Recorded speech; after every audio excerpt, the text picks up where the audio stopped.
Hey, friends, it's David Langiuli with Margaret Katz Can on the Leadership Deep Dive, our new show. Hey, welcome, Margaret. Hey, David, it's good to see you. Good to see you too. I was savoring some jambalaya before we got on, and Margaret and I were talking about our We were jambalaya. comparing recipes. We were comparing recipes, and she did hers in an Instapot, and I did mine on the hot stove, and that's a lead in to the topic today. on the on the hot stove. And certainly you can burn yourself on the Instapot when you let that steam out of there. So Yeah, yeah, yeah. So as many of you know, David and I are coaches for the Positive Intelligence Program. And one of the moments in the program that really has people scratching their heads, I think, and wanting to understand better is that the founder of the program, Shirzad Chamine, says the minute you feel triggered or you feel what he would call your saboteurs or your judge taking over, it's like they are serving the function of a hot stove, and your job and your personal development journey is how fast can you pull your hand off of that hot stove.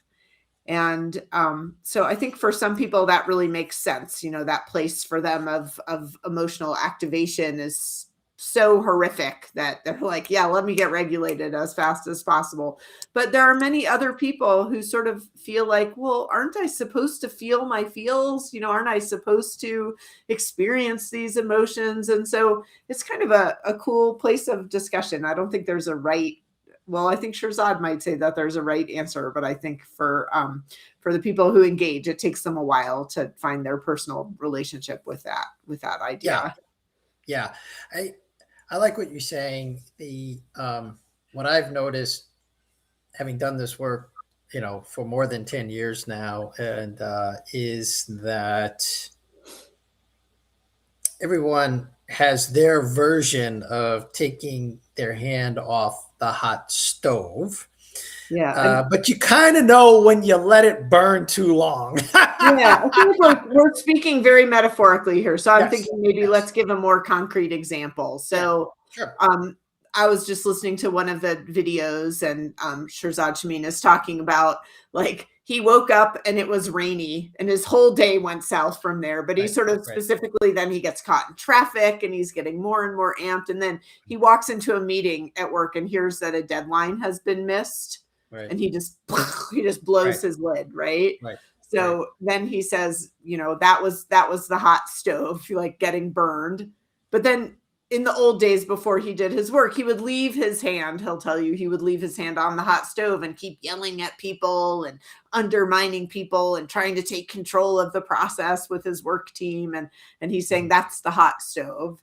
yeah, And that taking your hand off of the hot stove is getting more regulated emotionally, so that he might have approached the meeting differently. Perhaps he right, wouldn't have yelled at people. Maybe he would have tried to learn from what they were doing wrong. Maybe he would have been right. curious. So those are the places that he's trying to move us towards. Yeah, you know, I like the word skillful Yeah. versus right or wrong. Yes. Like we can get more skillful at um, dealing with our afflictive emotions. That's what the Buddhists would call these. All these saboteurs have sort of a trigger and afflictive emotions, and it's a good word because you are literally afflicted by the Right. emotion. You're hijacked is another way that people talk about it, or trigger is sort of the yeah. Let's define some terms here because I do think people walk around saying trigger. Trigger is just the initial, like a trigger is just fast. Like in other words, yes, something happens and there's a trigger, and then you're either afflicted or hijacked, which means uh, you're awash or you're flushed with that emotion. Those would be some other ways of Yeah. describing it, and it's more Yeah. than And I just an might instantaneous thing. Right. And I might describe it like somebody does something, like, for Right. example, in a meeting, one of your team members says, hey, there's no way we're going to make this deadline. right? And on a scale of 1 to 10, like that might warrant a reaction of a 1 or a 2, right? Okay, we're not going to make the deadline, right? Like nobody's going to die. It's a 2. But when you're triggered, you tap into some historic reserve of big emotional reaction. And so you might react at an 8 or a 9 to something that really only deserves a 1 or a 2. Yeah. Or yes. And, well, so let's say you're the leader of the team and someone on the team says, we're going to miss the deadline, you know? Now,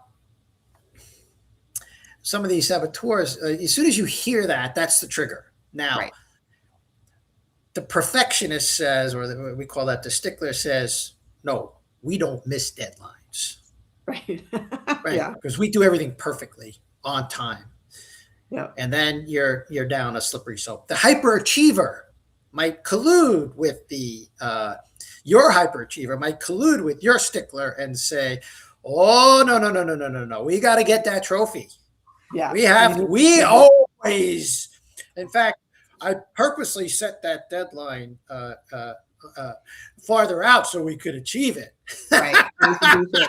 And then the controller might say like, oh, watch this. You missed the deadline. Well, let me tell you how we're going to make that deadline. You know, everybody cancel your dinner plans tonight because we're all staying here till this gets done. Or the judge might come in and let's say there are 3 people on the team working on this project. Your judge might come in and judge them harshly for saying, rather than saying, well, thank you, I appreciate you letting me know that, we're going to be missing the deadline. They just immediately judge them harshly. Like, what's wrong with you? Yeah. And the victim saboteur might say, why do you guys hate me? Like, why are you messing this up? Did I do something wrong? Like, you guys always do this to me. Right. That would be the victim response. You guys always do this to me. Right. Yeah. The saboteurs tend to speak in absolutes. Yeah. And so when we talk about this, I do think we can all align, getting hijacked and letting those saboteurs take over as you're trying to lead a team meeting. Not great, not skillful. Right. So if it were me, I'll speak unarguably about my own saboteurs in the past, because they are mostly in my rearview mirror. I've been working on them for years. My judge would get angry, and anger is an emotion for me that, like, when it comes up strongly, I can't really see much of anything else. It's literally blinding. It's like hot heat, Right. You become the hot stove. Yeah, I become the hot stove, right? And I when I get that way, I can't see clearly. So I can't innovate. I can't think of creative solutions. I can't get curious about what happened. Those are some of the sage powers of this positive intelligence program. Or I can't look forward 10 years from now and think about how, this was like no big deal in hindsight, right? 10 years from now that we're going to miss this deadline. So I am unable to be skillful in the moment when I am hijacked by my saboteur, my judge, which is now angry at the team for having missed the deadline. Right. Yeah. So that's what happens when when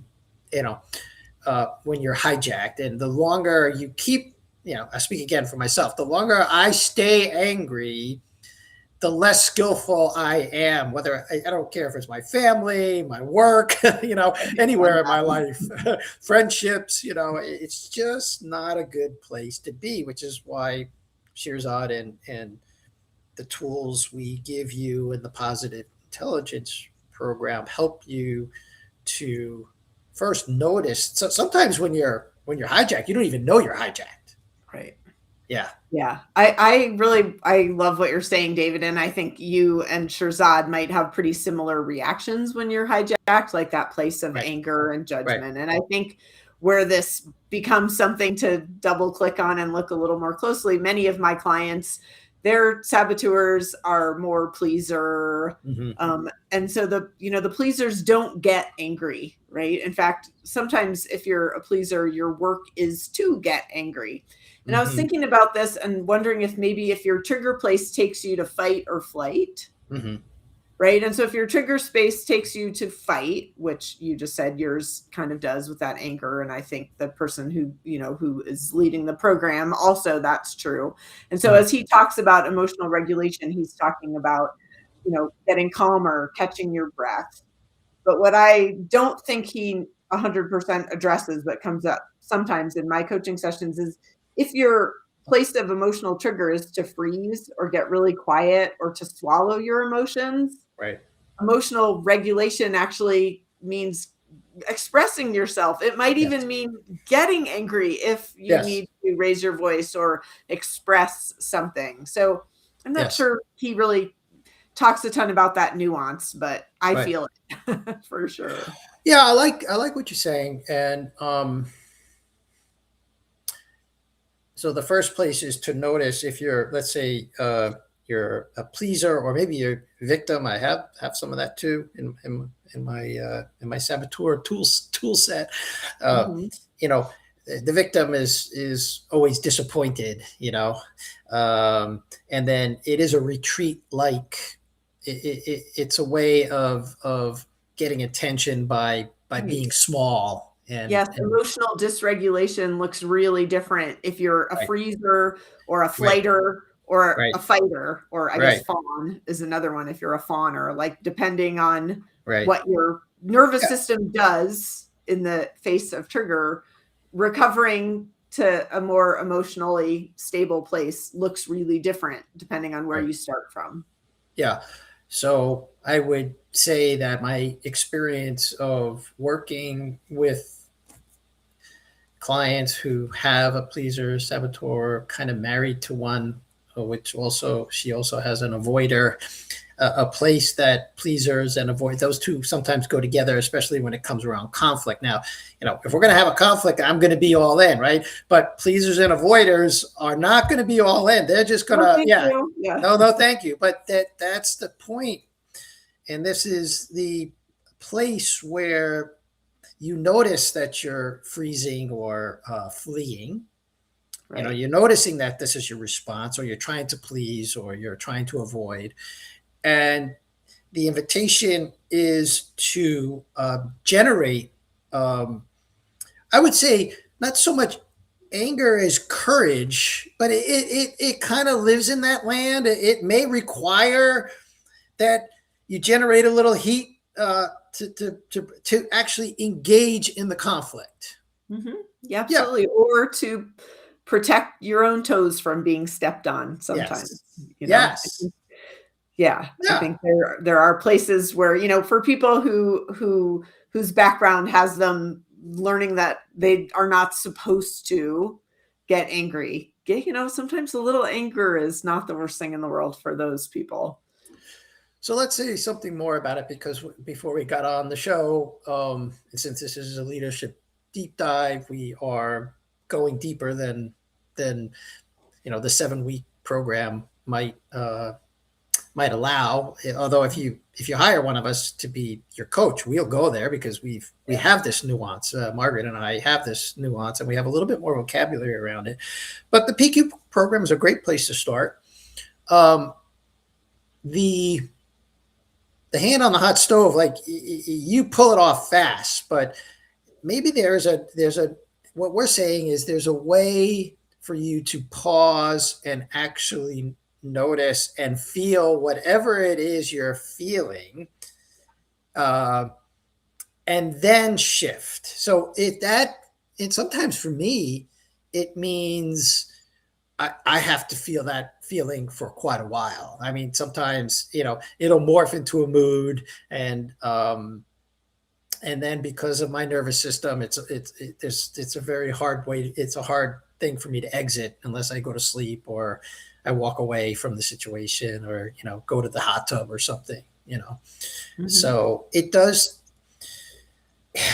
I guess what we're saying is it's know thyself.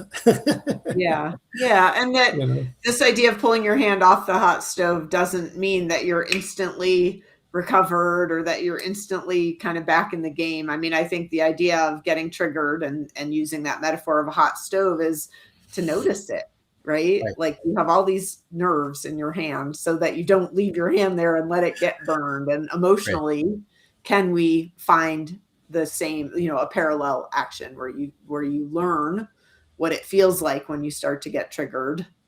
What's your nervous system equivalent of a hot stove? What is the information that you get that has that you're triggered or hijacked, as Mr. Shamin would say? And then how do you recover? What direction do you go? What happens when you pause? Like, what do you need more of and what do you need less of Yeah, to re-regulate? exactly. So this is the point of practice. And, I've been working on my controller and my judge, and they've all gone down over the years in their intensity, in their general level. Let's just say like the slope is downward, but they can still spike up. Right. It's not a straight line. It's not a straight line. Um,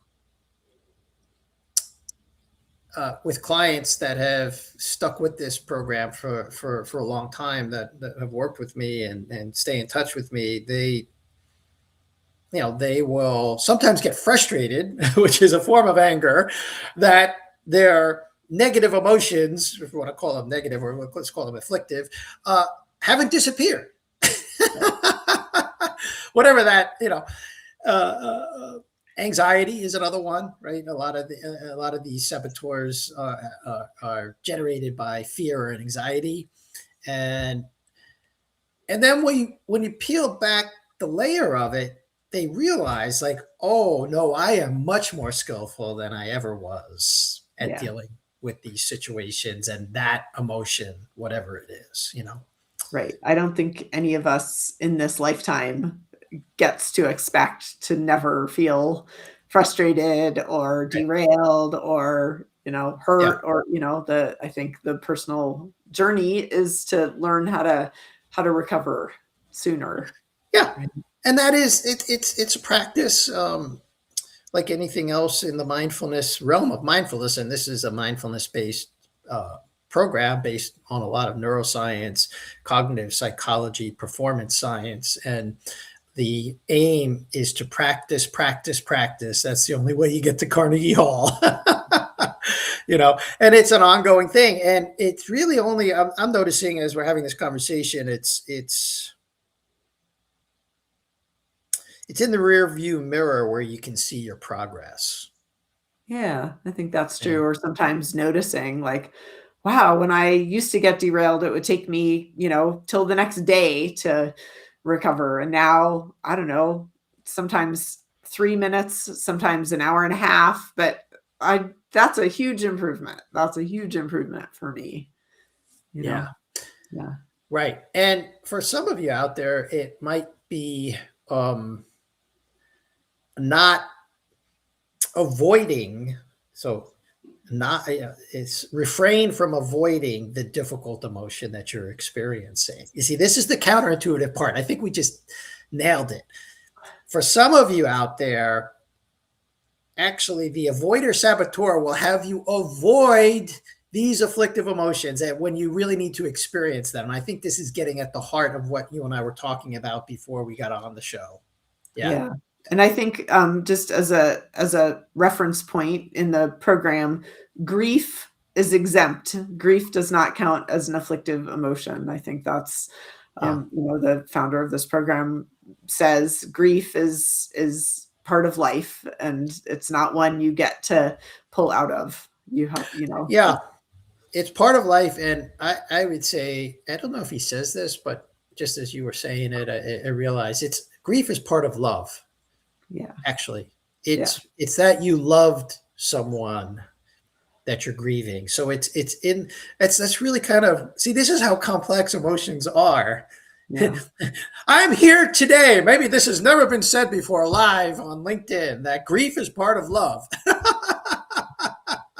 Grief is part of love. It's how you know It you love is. somebody. Yeah. Yeah. It is it's a nuance. It's love. It is. Grief is love. I just realized that now while we're Yeah. having this conversation. Yeah. Like you cared for someone. Yeah. Yeah. And they're suffering or maybe they died and you're grieving And then because you love them. you have to Yeah. feel the loss of that. Yeah. But I just like mentioning Right. that because I I agree with the program on this, like that grief is not, it's not a healthy feeling to put in the hot stove category. Yeah. Yeah. We just need to feel that one. That's how it comes out of us and And percolates. and I will say that both Margaret and I think I have permission to say, talk about our sensitivity, Margaret. You know, Sure. Yeah. okay. We're both, you know, diagnosed highly sensitive people. So we actually, one way of describing that is on a spectrum of people feeling their feelings, we're on like the very far end. We feel them very strongly, would be one way of describing this. Uh, in some other circles, this is called being an empath. And Well, then we also feel other people's feelings sometimes. that's correct. And we feel other people's feelings. And my experience, I can only speak unarguably about my own experience having discovered this about myself. I guess I always knew I was this way, but I stuffed it down for a long time.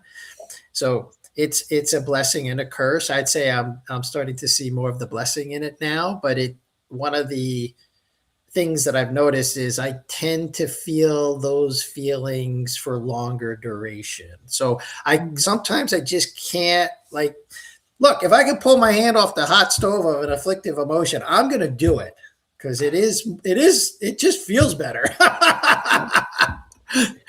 Right. Well, it feels better to operate differently, right? Yeah. Especially like, coming back to the meeting, right? The Right. example of the meeting. Like I think Right. all of us as leaders would love to be as skillful as we can in a given situation.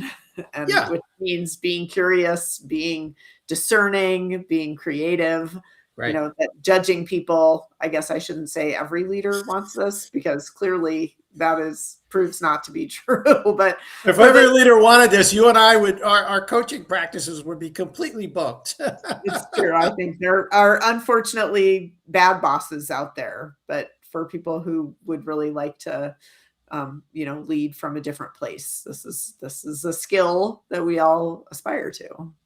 Yeah. Yeah. Yeah. So this lives in the land of emotional intelligence,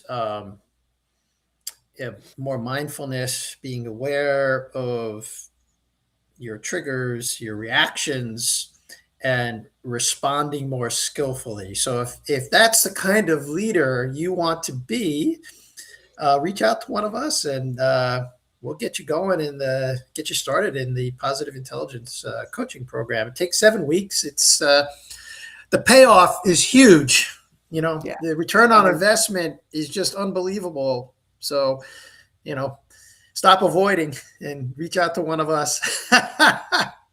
Anything else, Margaret? No, nope. See you next time. All right. See you next time on the show.